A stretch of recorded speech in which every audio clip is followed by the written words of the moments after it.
ತಿಪಟೂರು ನಗರಸಭೆ ಕಚೇರಿ ಆವರಣದಲ್ಲಿ 11ನೇ ಪೌರ ಕಾರ್ಮಿಕರ ದಿನಾಚರಣೆ ನಡೆಸಲಾಯಿತು. ಕಾರ್ಯಕ್ರಮ ಉದ್ಘಾಟಿಸಿ ಮಾತನಾಡಿದ ಶಿಕ್ಷಣ ಸಚಿವ ಬಿಸಿ ನಾಗೇಶ್, ಸುಧಾರಣೆಗಳ ನಂತರ ಪೌರ ಕಾರ್ಮಿಕರ ಕಾರ್ಯಕ್ಷಮತೆ ಹೆಚ್ಚಿದೆ. ಜನ ಕಾರ್ಮಿಕರನ್ನು ನೋಡುವ ದೃಷ್ಟಿಕೋನವೇ ಬದಲಾಗಿದೆ. ಸೂರ್ಯೋದಯಕ್ಕಿಂತ ಮುಂಚೆ ಸ್ವಚ್ಛತಾ ಕಾರ್ಯದಲ್ಲಿ ತೊಡಗುವ ಪೌರ ಕಾರ್ಮಿಕರು ನಗರದ ಸ್ವಚ್ಛತೆ ಹಾಗೂ ಆರೋಗ್ಯ ಕಾಪಾಡುವಲ್ಲಿ ಪ್ರಮುಖ ಪಾತ್ರ ವಹಿಸಿದ್ದಾರೆ ಎಂದರು.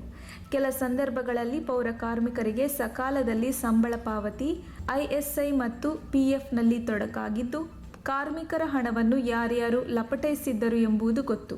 ಈಗ ಪರಿಸ್ಥಿತಿ ಬದಲಾಗಿದೆ. ಸರ್ಕಾರವು 11,300 ಪೌರ ಕಾರ್ಮಿಕರ ಸೇವೆಯನ್ನು ಕಾಯಂ ಮಾಡಿದ್ದು, ಉಳಿದವರನ್ನು ಹಂತ ಹಂತವಾಗಿ ಕಾಯಂ ಮಾಡಲಾಗುವುದು ಎಂದರು. ಈ ಕಾರ್ಯಕ್ರಮದಲ್ಲಿ ನಗರಸಭಾಧ್ಯಕ್ಷ ರಾಮಮೋಹನ್, ಉಪಾಧ್ಯಕ್ಷ ಸೊಪ್ಪು ಗಣೇಶ್, ಮಾಜಿ ಅಧ್ಯಕ್ಷ TN ಪ್ರಕಾಶ್, ಸದಸ್ಯ ಸಂಗಮೇಶ, ಕಾರ್ಮಿಕರ ಸಂಘದ ಅಧ್ಯಕ್ಷ ಕಾಂತರಾಜು, ಆಯುಕ್ತ ಉಮಾಕಾಂತ್, ನಗರಸಭಾ ಸದಸ್ಯರು ಭಾಗವಹಿಸಿದ್ದರು. ವರದಿ ಆನಂದ್, ತಿಪಟೂರು.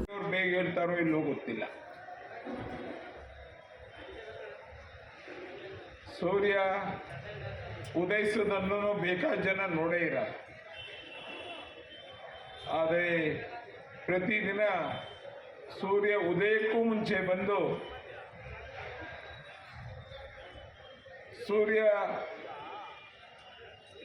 ಹುಟ್ಟೋದು ಒಂದೊಂದಿನ 2 ಸೆಕೆಂಡು 3 ಸೆಕೆಂಡ್ ಲೇಟ್ ಆಗ್ಬೋದು.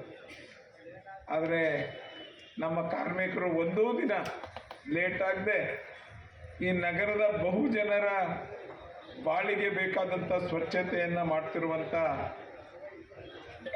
ಈ ಪೌರ ಕಾರ್ಮಿಕರ ಬಗ್ಗೆ ನಾವು ಎಷ್ಟು ಹೇಳಿದ್ರು ಸಾಕಲ್ಲ.